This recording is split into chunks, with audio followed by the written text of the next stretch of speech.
अच्छा, क्लास 6 के बच्चे जिनको ये पहला सवाल एक्सरसाइज 1 का पहला सवाल right all the factor of the following number, ये जो हाईलाइट है, मुश्किल लग रहा है ना। इतने आसान तरीके से मैं समझाने लगा हूँ कि इस वीडियो को देखने के बाद आप टीचर को जाके वाइट बोर्ड पे हल करके बताएंगे कि टीचर इसको ऐसे हल करना है। ये जो चंद मिनट है ना, आपने ध्यान से दे दिए ना वीडियो को तो आपकी बहुत बड़ी परेशानी खत्म हो जाएगी। सवाल के मुताबिक हमें 30, 41, 65, 78, 105 और 118 इन 6 नंबरों के फैक्टर निकालने के लिए कहा गया। पहले हमें समझना पड़ेगा कि फैक्टर होता क्या है और उसको निकालते कैसे हैं। अगर 30 की बात करें, यहां से शुरुआत करते हैं, पहले 30 के फैक्टर निकालते हैं। तो ये देखिए, अगर 30 के फैक्टर हम निकालें तो पहले ये समझना कि फैक्टर होता क्या है। जो नंबर 30 को पूरा पूरा डिवाइड कर देगा, इसको पूरा पूरा तकसीम कर देगा, वो इसका फैक्टर होगा 30 का। यानी कि यहाँ पे कोई भी अगर आप हिस्सा लेते हैं, उसके फैक्टर मालूम करना है, तो फैक्टर वो होगा जो उस हिस्से को पूरा पूरा तकसीम करेगा, पूरा पूरा डिवाइड करेगा। तो उससे पहले आपने ये देखना है कि 30 के अगर फैक्टर निकालते हैं तो एक जो है ना, एक ये हर एक हिस्से का फैक्टर होगा, एक फैक्टर होगा हर सूरत। अब अगर दो को चेक करें, हमने यहां पे सारे फैक्टर लिखने हैं, तो एक तो फैक्टर ऑलरेडी होता है। तो अगर दो की बात करें तो दो को हम तकसीम करके देखते हैं 30 पे कि आया ये इसको पूरा पूरा तकसीम करता है, तभी ये फैक्टर होगा। तो दो एक, दो, 3 से दो निकालेंगे तो एक बचा, जीरो को नीचे ले आएंगे, 2, 5, 10। अब देखिए, दो ने पूरा पूरा तकसीम कर दिया 30 को और बाकी कुछ भी नहीं बचा, जीरो बचा है। तो दो 30 का फैक्टर होगा। अब दो के साथ ये जो जवाब आया ना हमारा, जो दो को 30 तक पहुंचाने में जिसने मदद की है, ये भी फैक्टर होगा 30 का। अब हम यहां पे लिख देंगे कि दो फैक्टर है। अब ये 15 मैंने क्यों लिखा है, क्योंकि ये जवाब इसको तकसीम करने के दौरान ये जवाब 15 जो आया था वो हम यहां पे लिखेंगे और आगे 30। अब 2 और 15 ये भी फैक्टर है 30 के, क्योंकि ये भी डिवाइड करेगा और दो भी डिवाइड तकसीम करेगा 30 को पूरा पूरा, पीछे कुछ नहीं बचेगा। अब अगर हम 3 की बात करें कि 3 30 का फैक्टर है या नहीं, अब हम उसी तरह से 3 को तकसीम करके देखेंगे 30 पे। ये देखिए 3। अच्छा, एक बात आपने यहाँ पे जहन में रखनी है कि जो टेबल पहाड़े हैं ना, वो आपको अगर फर आ जाते हैं ना, अगर आप अच्छी तरह से याद कर लेते हैं, तो आप ये तकसीम करने से भी बच जाएंगे। यहीं पे ही आपको पता चल जाएगा कि आया 3 फैक्टर है या 4 फैक्टर है या नहीं है। अब आप देखिए कि जिस बंदे को पहाड़े आते हैं, तकसीम के, जमा के, ज़रब के और मनफी के तफरीक के जो सवाल आते हैं, उसके लिए बहुत आसान हो जाती है मैथ। ये बुनियादी चीजें हैं, ये आपने जेहन में रखी है। पहाड़े तो आपने फौरन से याद करना शुरू कर देने हैं। अब देखिए 3, 10, 30 होता है, तो 3, 10, 30 पूरा पूरा इसको तकसीम कर दिया, जीरो आ गया, कुछ भी नहीं बचा, लिहाजा 3 भी फैक्टर है 30 का, क्योंकि इसने पूरा पूरा तकसीम कर दिया है। तो ये जवाब जो 10 आया है, ये भी फैक्टर होगा 30 का। अब हम इसको यहां पे लिख देंगे 3, 10, 30।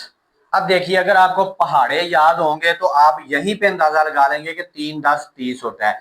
अब करना है हमने 4 को पता कि 4 फैक्टर है या नहीं है।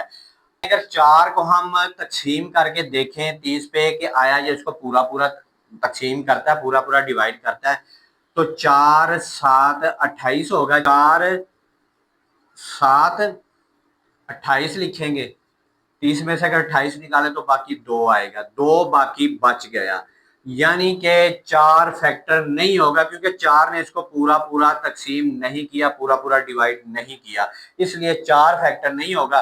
तो यहाँ पे हम 4 नहीं लिखेंगे। अब हम लिखेंगे 5 का फैक्टर मालूम करके तकसीम करके देखेंगे कि 5 फैक्टर है, तो यहाँ पे हम लिखेंगे, क्योंकि यहाँ पे हमने सिर्फ फैक्टर लिखने हैं। तो अभी हम 5 को चेक कर लेते हैं।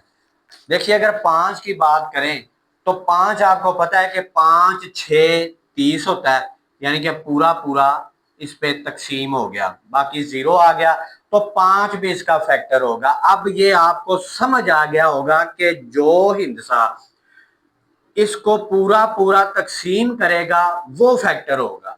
चाहे आपने किसी भी हिस्से का फैक्टर मालूम करना है तो उसको यहाँ पे लिख के उस पर तकसीम करना है, 1 पे 2 पे 3 पे आपने देखना है कि वो पूरा पूरा जो इसको तकसीम करता जाएगा वो आपने इस लिस्ट में लिखते जाना है कि ये फैक्टर है। अब 5 भी फैक्टर है तो यहाँ पे हम लिखेंगे 5 6 30। अब एक अहम नुक्ता जो यहाँ पे आपने समझना है कि आपने 1 से लेके 10 तक लिखनी होती है, 10 तक पता करना होता है कि फैक्टर कौन कौन सा हिस्सा है, और ये आपको अगर आगे कोई भी फैक्टर ना हो तो ये आपको कैसे पता चलेगा। अब देखिए 5 6 30 है, 6 यहाँ पे आ गया। अब यहाँ पे हमने 6 को चेक करना है। यहां पर जिस भी हिस्से को आपने चेक करना है, अगर वो आगे वाली सेंटर वाली इस लिस्ट में आ चुका है तो वहां पे आपने खत्म कर देना है। आगे आपको मालूम करने की जरूरत नहीं है क्योंकि आगे जो भी फैक्टर होगा वो इस लिस्ट में आ चुका होगा। 30 तक पहुंचते पहुंचते सबको तकसीम करके आपको देखने की जरूरत नहीं है। जब यहां पे मालूम करने वाला हिस्सा यहां पे आ जाए, क्योंकि यहां पे हमने 6 मालूम करना है कि 6 फैक्टर है या नहीं, तो वो तो पहले ही आ गया, हमें पता चल गया कि 6 फैक्टर है। अब आपने फैक्टर लिखने हैं 30 के कि 30 के फैक्टर कौन कौन से हैं। ये देखिए 30 के हमने फैक्टर देखने हैं कि कौन कौन से हैं, तो यहाँ पे फैक्टर इसके लिखने हैं। तो आपने जब फैक्टर लिखना शुरू करना है तो आपने यू की शक्ल में चेक करना है कि यहां से शुरू होना है लिखना, इस तरह से आपने लिखते जाना है। ये फैक्टर है। अब देखिए यहां से शुरू होंगे तो 1 फैक्टर है, 2 फैक्टर है, 3 फैक्टर है, 4 फैक्टर नहीं था तो यहाँ पे 4 नहीं लिखेंगे, 5 लिखा है तो 5 फैक्टर है। अब यहां से हमने खत्म कर लिया। अब यू की शक्ल में ऐसे ऊपर जाएंगे, 6 लिखेंगे, 10 लिखेंगे, 15 लिखेंगे और 30 लिखेंगे। अब ये 30 के फैक्टर हैं जो आपने 30 के फैक्टर निकालने थे। अब बड़ी आसानी से आप निकाल सकेंगे क्योंकि अब आपको ये समझ आ गई है कि फैक्टर होता क्या है और उसको निकालना कैसे है। अब अगर बात करें ना बाकी हिस्सों की, तो अब हम 41 के निकाल के चेक करेंगे और इसके साथ साथ मैं आपको एक और बात समझाऊंगा जो आगे अगले सवाल में, तीसरे सवाल में आनी है, वो आपको मैं यहीं पे समझाऊंगा। और वो क्या चीज है? Prime number. अब इसका फैक्टर 41 के फैक्टर निकालते निकालते हम ये भी समझेंगे कि प्राइम नंबर किसे कहते हैं।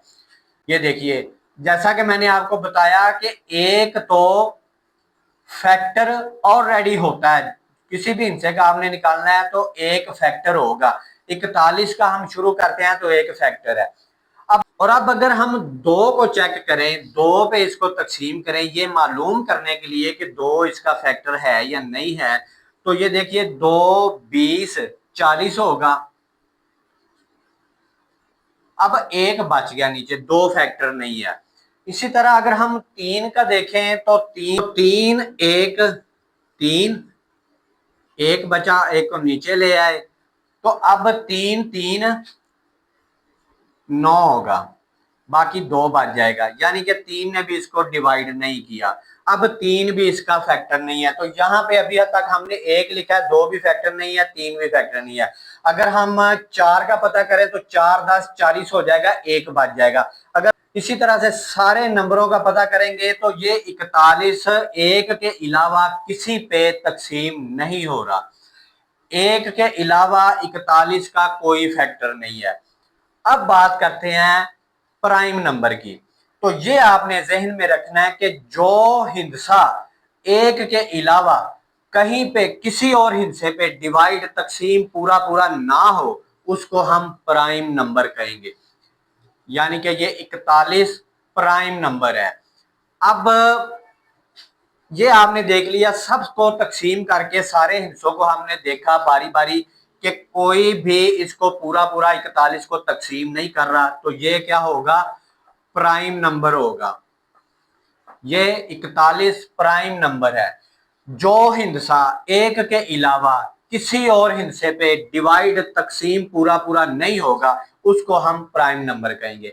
तो ये आज की वीडियो में दो चीजों का आपको पता चला है कि एक तो फैक्टर होता क्या है और उसको निकालना कैसे है, दूसरा प्राइम नंबर किसे कहते हैं। अब कल की जो वीडियो होगी ना, उसमें मैं आपको ये पूरा पूरा बताऊंगा कि यहाँ पे बगैर तकसीम किए जिसको पहाड़े भी नहीं आते और वो ये तकसीम करने का भी टाइम बचाना चाहता है, तो यहीं पे किस फार्मूले के तहत वो पता करेगा कि दो फैक्टर है या नहीं।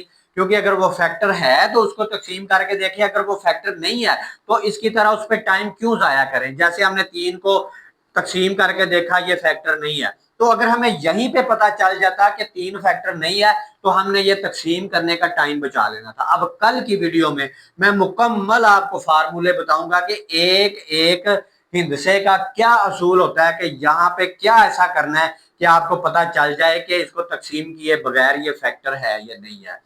तो आज अगर किसी को समझ आई है, इसकी जिस जिस बच्चे को समझ आ गई है सवालों की, वो क्या करेगा, वो मुझे इसमें से एक हिस्सा, ये 118 मैं आपको दे रहा हूं, 118 के आपने इसी तरीके के तहत जो तरीका मैंने आपको बताया, आपने इसके फैक्टर निकालने हैं। जिसको समझ नहीं आई वो मुझे कमेंट में ये बताएगा कि इस जगह पे मुझे समझ नहीं आई, तो मैं इंशाल्लाह उसके सवाल पे मुकम्मल एक वीडियो बना के दूसरों को भी समझाऊंगा और उसको भी समझाऊंगा कि समझ क्यों नहीं आई और कैसे आएगी।